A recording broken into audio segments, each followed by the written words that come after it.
Good morning, नमस्कार। स्वागत है आपका हमारे चैनल जीएस स्टडी 94 में। और दोस्तों में यश, तो दोस्तों जैसा कि आप जानते हैं, हिंदी न्यूज़पेपर के मुख्य पृष्ठ का जो भाग होता है जिसे आप और हम संपादकीय एडिटोरियल के नाम से जानते हैं, उसके बारे में हमें विचार विमर्श होता है और चीज़ों को सही तरीके से बताया जाता है। तो आज हम बात करेंगे, जो आज का विषय बहुत ही महत्वपूर्ण होने वाला है। आज का कंटेंट है अस्तित्व के संकट से जूझता पाकिस्तान। तो बता दें, इस समय वैश्विक स्तर पर जिस प्रकार से पाकिस्तान जैसे देश को लेकर जग हंसाई हो रही है, वो भारत जैसे देश के लिए बहुत बड़ी जीत है। बार बार जिस प्रकार से हमारे नेशनल सिक्योरिटी को थ्रेट जैसे समस्याओं में इसने जकड़ रखा था, आज वो स्थिति है कि दोस्तों वहाँ के लोग अनाज के लिए दर बदर भटक रहे हैं। किस प्रकार से वहाँ पे हिंसा का सहारा लिया जा रहा है, आप सोच सकते हैं कितनी गंभीर स्थिति है वहाँ के लोगों की। जहाँ हमारे देश में हमारे यशस्वी और वर्तमान प्रधानमंत्री श्री नरेंद्र मोदी जी के माध्यम से जो गरीब तबके के लोग हैं, भारत जैसे देश में फ्री राशन उपलब्ध कराया जा रहा है, फ्री, ठीक। और वहीं पाकिस्तान की स्थिति देख लिया जाए तो वहाँ पे आटे के लिए जिस प्रकार से एक दूसरे से मारामारी हो रही है और अन्य खाद्यान्न के लिए मारामारी हो रही है, ये बहुत ही विकराल स्थिति है। जानते हैं पहले क्या हुआ करता था कि जब अफगानिस्तान में अमेरिका की सेनाएं थीं, तब बहुत ज़्यादा आर्थिक मदद मुहैया करता था, बड़ा बड़ा आर्थिक पैकेज देता था पाकिस्तान को अमेरिका जैसा देश। एक तरह से ये भी कह सकते हैं कि पाकिस्तान उस आर्थिक जो पैसा होता था उससे लेकर ये उसे आश्वासन देता था कि मैं आपके साथ हूँ और मैं भी आपका उतना ही मदद कर रहा हूँ जितना आपको चाहिए। जहाँ पे भी आतंकवादी संगठन सक्रिय हैं, मैं उन्हें बताने में आपका पूरी तरह से सहयोग करूंगा, ठीक है। पर पूरी दुनिया जानती है वो खुद स्पॉन्सर करता था आतंकवादियों को, तो वो क्या पाकिस्तान को आश्वासन देगा, क्या अमेरिका को सहायता करेगा।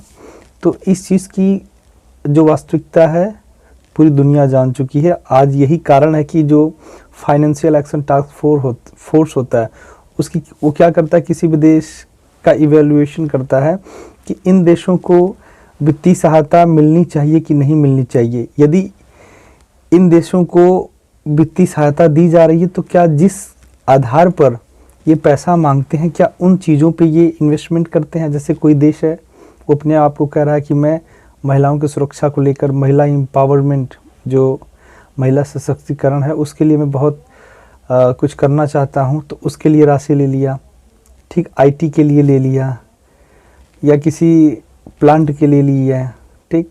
तो इस प्रकार की झूठ चीज़ों का फ़ायदा उठाकर वो किस प्रकार से आतंकवादी गतिविधियों में सारा पैसा लगा देता था, अब ये सारी चीज़ें जान चुकी हैं। इसीलिए फाइनेंशियल एक्शन टास्क फोर्स जो है उसने ग्रे लिस्ट से भी नीचे, हमको लगा DO लिस्ट होता है, उसमें इसने डाल दिया है।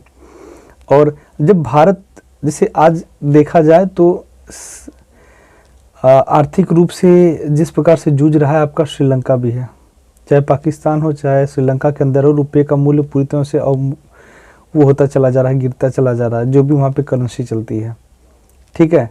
और एक तरह से देखा जाए तो रुपया वहाँ पे हावी है। जब भारत जैसा देश, हालांकि इससे कई बार श्रीलंका जैसे देश को उसने सपोर्ट भी किया है, मदद भी की है, जो भी भारत जैसे देश के से कुछ हो पाता है वो पूरी श्रद्धा और मन के साथ, जो है तन मन धन जो कहते हैं ना, उसके माध्यम से श्रीलंका जैसे देश का वह सहयोग करता है, ठीक। पर आज आपको बता दें, जब भारत जैसा देश श्रीलंका को सहयोग करता है तो ये सहयोग राशि होती है, ठीक। भारत जैसा देश उसके बाद उससे पैसा नहीं लेगा। पर जब चाइना जैसा देश किसी देश को आर्थिक रूप से मदद करता है, वो मदद नहीं करता, वो आपको कर्ज देता है। जैसे ही आप थोड़ा सा उभरेंगे उसके बाद अपना कर्ज वसूलने लगता है। यही कारण है, यही सोच में अंतर है। और यही हालत है कि पाकिस्तान का जो POK क्षेत्र है वहाँ पे पाकिस्तान विरोधी नारे लगाए जा रहे हैं। वो सीधा सीधा कह रहे हैं कि भारत जैसे देश के साथ हमारे अच्छे संबंध थे, या फिर हम यूँ कहें कि वो हमारा ही भाग है, पर हमें गैर तरीके से हमारे यहाँ के बच्चों को उसने युद्ध में झोंक दिया, भारत के खिलाफ हमें कर दिया। अब हमें आवश्यकता है भारत जैसे देश के साथ हम लोग मिलें, अन्यथा हमारी यही स्थिति रहेगी तो हम और ख़तरनाक हो जाएंगे, ख़त्म हो जाएंगे।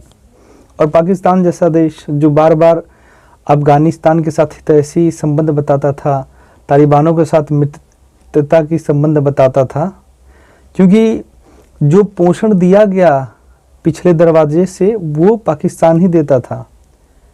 ऑक्सीजन का काम, ये तो एक समय था जब अमेरिकी सेना अफगानिस्तान में उतरी तो एक एक बंदे को चुन चुन के मार रही थी। तो ये जो कुछ संगठन जो बचे हुए थे जिन्हें पूरी तरह से पोषण की आवश्यकता थी, ऑक्सीजन की आवश्यकता थी, तो यही पाकिस्तान जैसा देश एडपाबाद में ही 2011 में मारा गया था। कौन पता है ना, जो 2002 में बम गिराया था ट्विन टावर पे।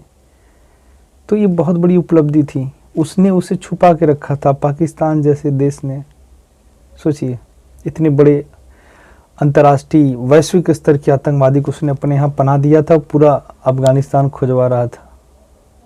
तो ये चाल है पाकिस्तान की। और पाकिस्तान आज पूरी तरह से, अब जानते हैं क्या हो रहा। तालिबान जब से अफगानिस्तान को छोड़ के अमेरिका गया, तालिबान ने 1 ही 2 महीने के अंदर कब्जा कर लिया।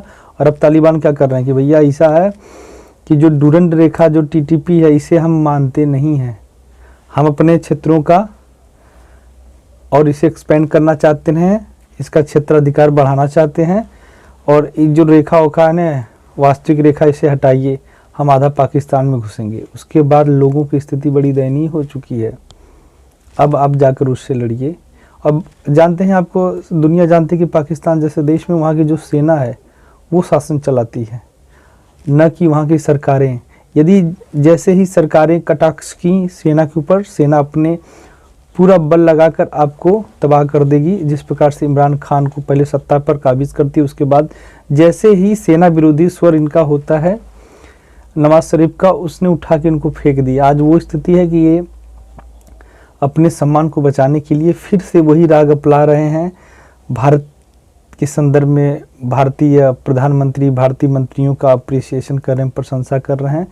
पर अब वहाँ के लोग भी और यहाँ के लोग भी जान चुके हैं, उन्हें किसी प्रकार की वित्तीय आवश्यकता नहीं दी जाएगी। हालांकि वो चिल्ला रहे हैं कि भारत जैसा देश यदि चाह दे, जो बॉर्डर सीज कर दिया गया है, एक्सपोर्ट इंपोर्ट बंद कर दिया गया, अगर भारत जैसा देश चाहे तो पुनर्जीवन दे सकता है, संजीवनी का काम कर सकता है पाकिस्तान के लिए।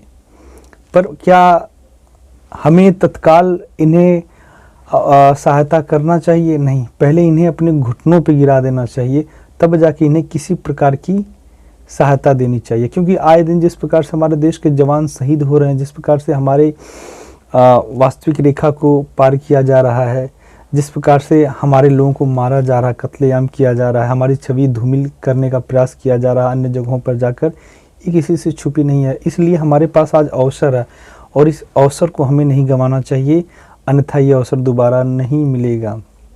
जैसे ही जरा से ये मजबूत होते हैं, उसके बाद हमारे विषय में वैश्विक मंचों से जाके हमारा,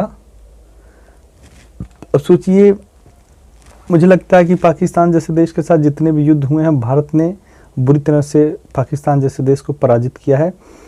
पर आज भी पाकिस्तानी जो सेना है, जो लंबे समय से कई युद्ध में भी शामिल रहे हैं, वो भी अपने आप को कहते हैं हमने ये कर दिया, वो कर दिया।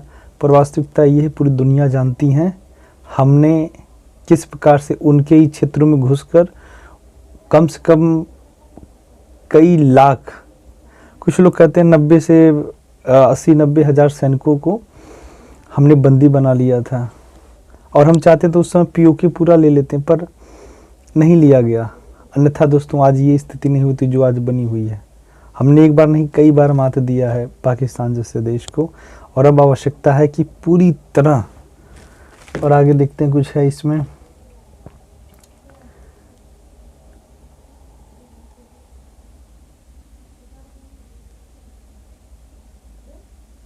प्रति उदासीन। तो कहने का मतलब यही है, कुछ भारतीय लोग हैं जिन्हें बुद्धिजीवी की श्रेणी में आप और हम रखते हैं, कहते हैं, और वो सीधे सीधे कह रहे नहीं, इस समय पूरी जो भी दुश्मनी है भुलाकर पाकिस्तान जैसे देश की मदद करनी चाहिए। तो आज के लिए इतना ही। नमस्कार, धन्यवाद।